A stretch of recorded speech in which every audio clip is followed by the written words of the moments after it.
Hey everyone, welcome to Everyday Arena. Today we are diving into the Flutter BLoC state management, one of the most powerful ways to manage the state efficiently. In this video, we'll cover what is BLoC, why you use it, how to implement it step by step. So let's get started. Let's create a Flutter project. Flutter create. Then our project name is BLoC Counter App. BLoC Counter App. Okay, then it creates a project very quickly. Take off for a while to creating the project. Okay, it's showing the Flutter object. I will upgrade this version later. Okay, now it's done. Now this is our VS code editor. First we'll open this project here. The project name is, then we'll go to the desktop. Our desktop is here. Our project name is Flutter Counter App, right? Okay, let's just open this here. Yeah, I trust the author. No worries. Sure. Right now we have this project, right? So inside our main lib directory we have this main file. Here we have this the setState, which is handling the state of our app. For a while we'll create the everything and we'll place this in our the BLoC pattern. Then we'll do the same thing but through the our BLoC statement tool.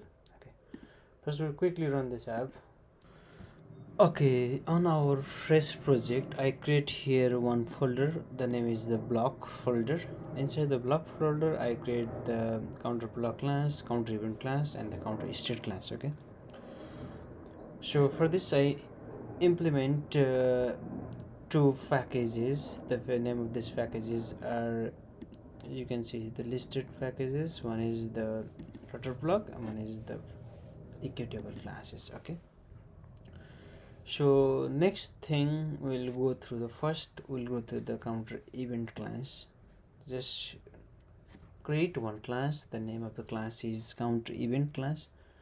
It will inherit the property of these the equitable classes, all the properties of equitable classes. It also override one getter is the props. Okay, this means whatever we use the props in the states, okay, it will see easier and equalize the other properties easier. Then we will create the two more classes because we are implementing this plus action and negative action, means addition, decrement, and the increment. For the increment we will create this class and extend to this parent class is counter event. We'll do the same things for the counter decrement events as well. The next things we'll create the class name is the class is counter state class. Okay, and this state, well, we will create one variable is count, which is used to decrement and increment, and it's also the extends with the equitable class. So this class is look like that and will override this getter. The next thing is counter BLoC. We'll extend this block with the state events and the states. Then we'll call this constructor. After that we'll create one the super here. This means when this class will initialize, it will call this counter state and return this count value. Okay, we have the two events here.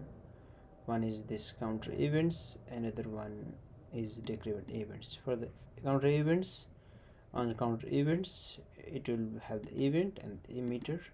It will emit this counter state. Will do the same thing here as well. Okay, I forgot to do this for the understanding.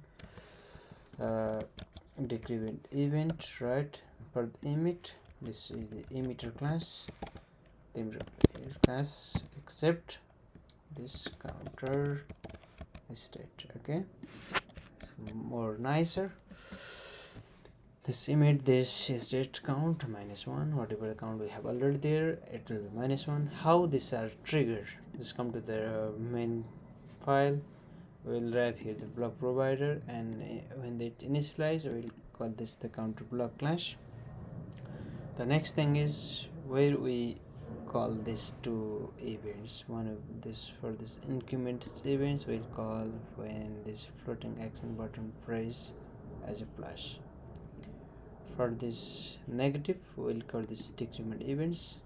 Alright, then we'll wrap this text widget with this the block provider.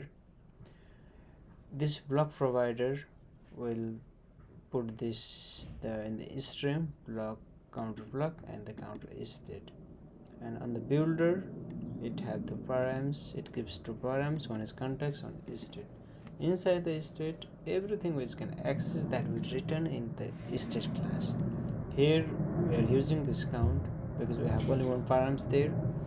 This returns the count whatever we have inside.